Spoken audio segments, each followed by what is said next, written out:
Bwana County Commissioner, asante kwa yale unajaribu kufanya, ingawa bado ni changamoto mingi, lakini tufanye hii kazi pamoja.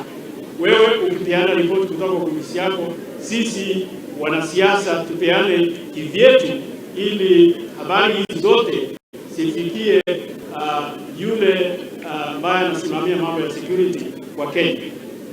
Swali langu ni hili: je, kwa nini kiongozi mzima anatembea na bunduki na serikali inaona?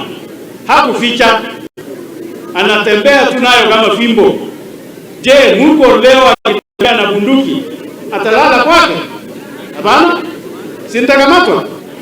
Sasa mbona kuna mwenzetu ambaye anatembea na bunduki kama fimbo yake na serikali inaona? Sijui, nafikiri wanafinya jicho moja ili macho yote mawili yasione, kwa sababu sasa yeye anajionyesha ni above the law.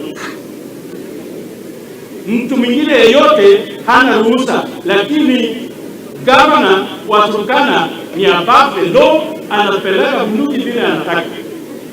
Swali langu sasa ni je, anawaambia nini wa Turkana? Sasa anawaambia wapeleke hivyo? Sasa anawaambia wasunguke hivyo? Sasa tunaongea amani, tunaongea usalama wa wananchi, tunaongea umoja.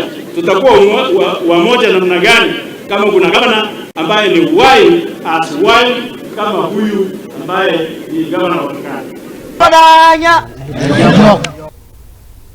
Ripoti